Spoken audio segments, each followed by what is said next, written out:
Do y'all have a game that got you hooked? Well, here's mine. I'm Smiling Oma. Stay tuned for some Let's Play of Valheim.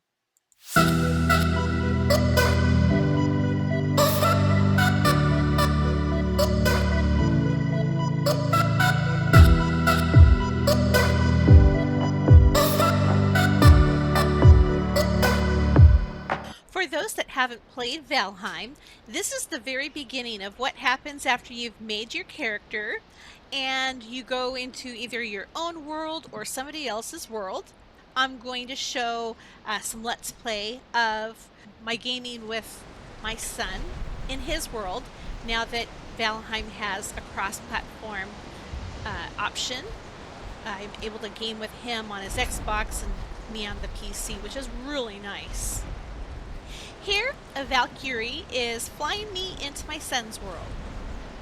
I'm dropped into a circle with stones with runes or pictures all around on them, and these are future bosses that your character will have to fight to progress to the next level.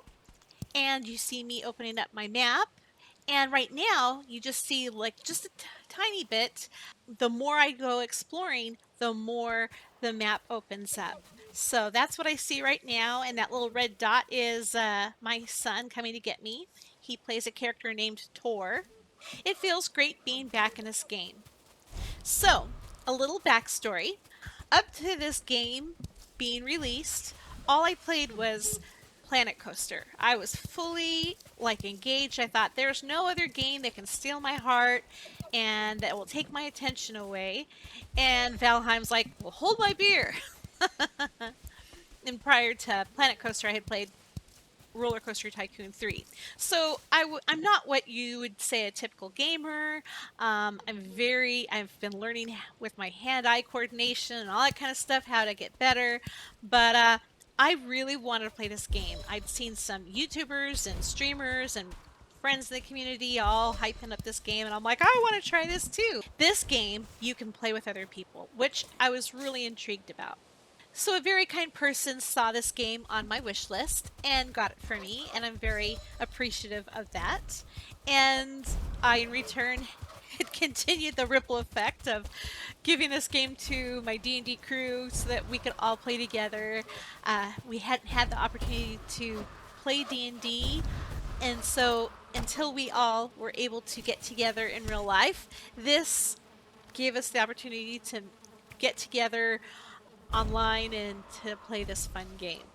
Yeah, Hugin, that bird, is really annoying, but I kept him in since this is for those that haven't seen this or know what Valheim is. I thought I'd keep it in. He's part of the tutorial. You can disable his popping up and stuff, especially if you're starting a new character, a new world. You don't have to keep seeing him pop up with all those things, but he'll pop up for milestones and all that kind of stuff. One of the many things that I love about this game was that it allows you to work out some aggro, or some stress, whatever you want to call it, but chopping down those trees feels really good when you're pissed. Or when those little greylings come along, you can just whack them. My favorite with them is to melee hit them. And at the same time, you're also improving your melee combat as well. So my son had started this game prior to me joining his world, and he had gotten a head start on making the base that you've seen so far. And what I'm doing is he needs a lot of wood, and so that's what I'm doing, chopping down trees. Everything you do in this game improves your skill.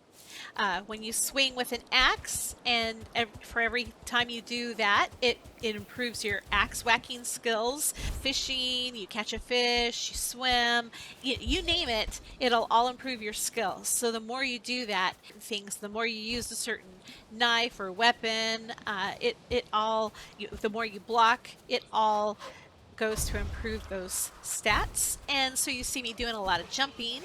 It's something I can't do in real life anymore. Not unless I want to break my neck. And so it's another fun way for me to do it in the game. Here you can see Tora's making excellent progress with the base. And I promise that this video won't be all about me chopping down trees, but I wanted to show the different environments, the different weather and ambiance of the game. It's just a beautiful game. It's another thing that really had me hooked when I started playing it was things move in the breeze and the weather changing and becoming nighttime and it just all of those things, it just felt very immersive to me. This is one of the easier games to pick up if you're a new gamer or you've played a specific genre of games and you're like wanting to try something else. I would recommend this as a starter game to start playing. It's not that hard and it's easier when you're playing with others. It can be frustrating with the learning curve playing the game as far as you set a bed up and it has to be near a fire and it has to have a roof, it has to have shelter, and what they consider shelter, it's not like real life where you could, have like a lean-to. Certain things have to be met. You take cold damage, you start getting hungry and you won't have enough stamina, and so all of those elements have to be taken into consideration. And then the building system as well, if you can only build so high, etc., and stuff, or things will start falling down. So all of those things have to be taken into consideration, but it makes for a really good, fun gaming aspect to it as well.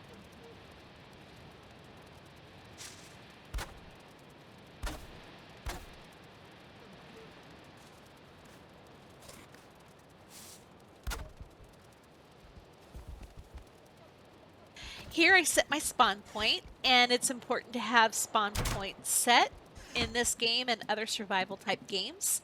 You will have your butt handed to you multiple times, and if you don't have a spawn set saved, then you will be respawned back where Hugin dropped you off, and that's not fun. Another thing I love about this game is sneaking up on the animals and killing them. It's really satisfying to do that. And the more you do it, your sneak attack will improve as well.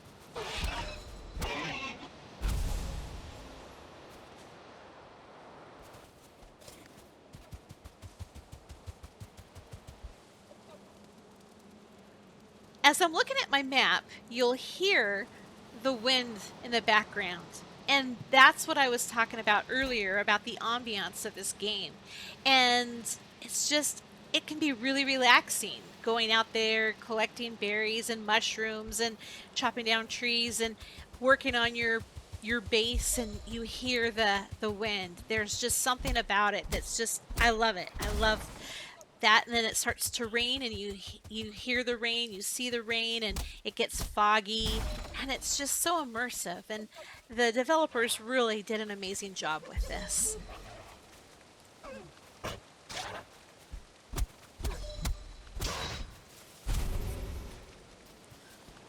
For the time being, until we complete the first boss, it's pretty mellow. You'll only have to deal with the greylings and the dwarfs, and when you're going through things coming across the boar, and the necks, the lizard-looking creatures called necks. But other than that, it's pretty chill and mellow. What do you think, Mellow? Am I right or am I wrong? Weigh in the comments.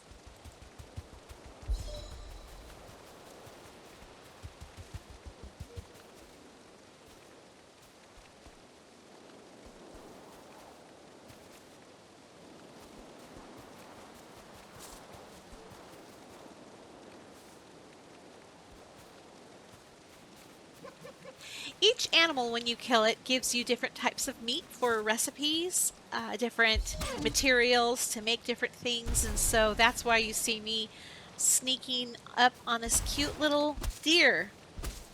You've got to be careful when you're chopping down, especially the smaller trees that are close to bushes, not to chop down the bushes because they could be raspberry bushes, and once you chop them down, they don't regrow, which really sucks.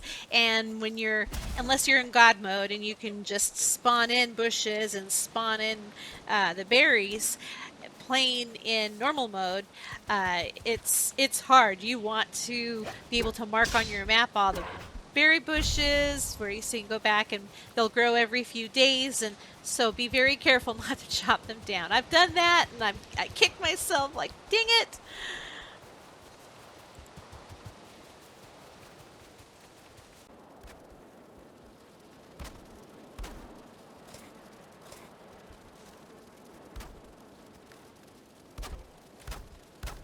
And here you see me spending way too much time with my anal retentive organizational skills.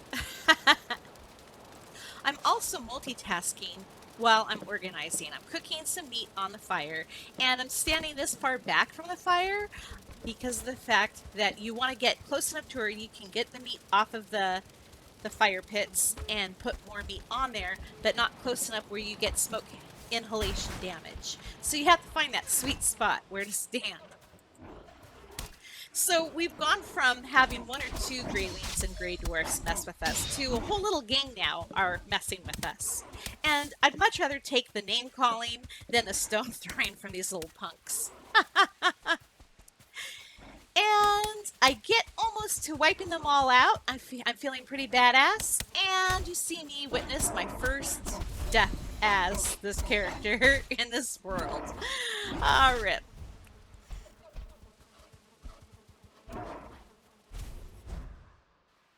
So when you first start off playing this game in a new world, new campaign, you know, trying to gather up enough materials to make recipes and to make weapons and armor, you're scrounging. You're like, oh, I don't have enough. And you're gonna get to a point where you're gonna have an overabundance of resin, an overabundance of deer skin, blah blah blah. So, but I highly recommend for new players to make not only a set of armor for yourself that you wear, but have an extra pair so when you die, when you're killed, and you come back and you respawn in your bed, you don't have your armor. You have to go get all of your stuff on your body. And if you still have, like, if you're in a fight and you have to go back into the fight, you're going to want to have some protection. We've gone in there with nothing but our Viking underwear on, for lack of a better term, but if you can have armor on, a backup pair, backup weapons, some food stocked up to where you can grab, it'll help you retrieve your body and everything like that. So yeah, that's my recommendation. My son and I have been staying around our base pretty much, not really exploring, and we want to go check out some of the surrounding areas, see what was what in our area, fight some more animals to get their skins. So that's what we do. You'll see you'll see a stone that has like red glowing symbols on it, and that's a spawn.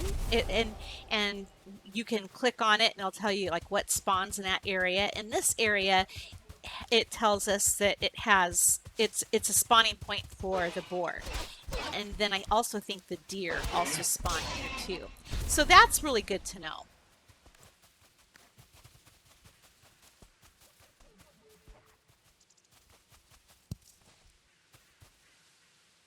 As I open up the map, you can see a little icon of where I died, like a little death marker. And those are good to have if you haven't been able to go back to retrieve everything off of your body and you want to save things that, you know, it's like really hard to get. So you can like know, okay, this is where I died, and it'll stay on the map until you double click it and then it goes off. It'll disappear once you double click it. But it's nice to have that on there. If you want to make something spooky in your game, like a little like graveyard, to achieve that look, you can have your friends or yourself die a couple times, and when you die, have your body have a couple of stones on that on that body, and don't take the stones off of that body, and then that marker, that placeholder where you died, will stay. That grave marker will stay, and you can achieve a little haunted graveyard effect. The building that we're taking down had a beehive in there, and so what we're doing is, if you if you don't destroy the beehive with the house immediately, if you take down everything else around the beehive and then let the beehive just fall naturally, the queen inside you can save, and then you can take that back and you can make a beehive or a bee hut or whatever it's called. I can't think of the name right now, but get honey from it. So that's what we're doing. And I'm really glad this game isn't Icarus right now, or I'd be on fire.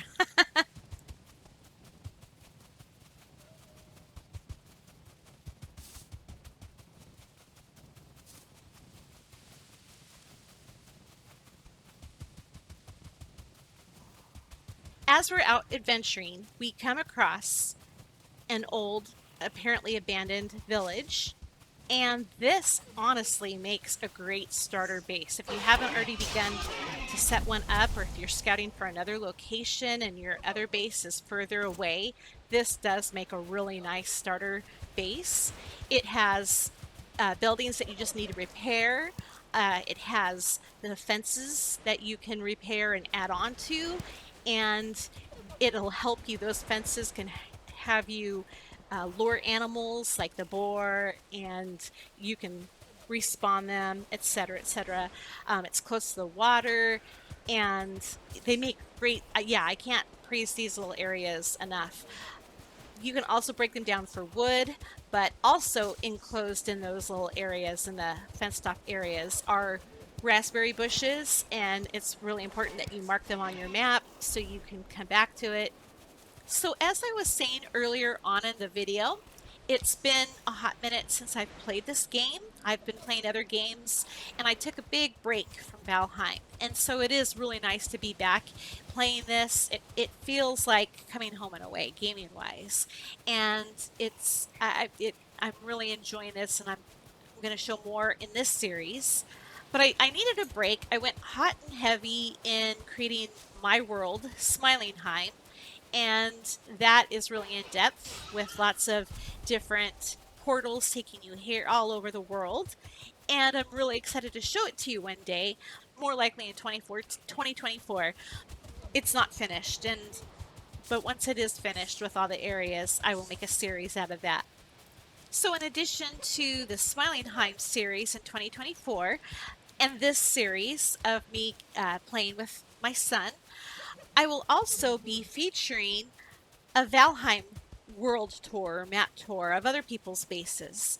And I already have something in the works, and I'm really excited to get that filmed and then get that uploaded for you guys to see that. And if that's a success, then I've got a couple other people that I know who play Valheim that I'd love to tour their worlds and what they've done and feature it here too.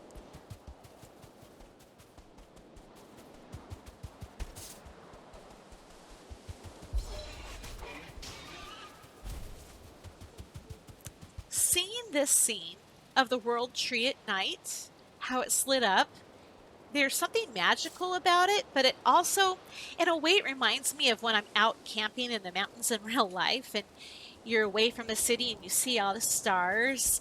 And that's the same vibe and feeling I get in this game seeing this. So I just had to share that with y'all. And now we return to the base that's completed. My son did a really good job on it.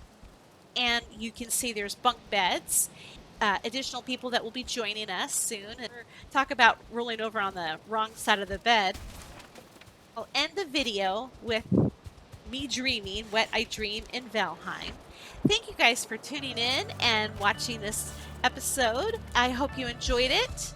And if so, hit the like button and tune in. If you haven't subscribed, please subscribe so you can stay tuned for upcoming Valheim videos and other gaming videos that I have in store for y'all. Peace, love, and blessed be y'all. Bye!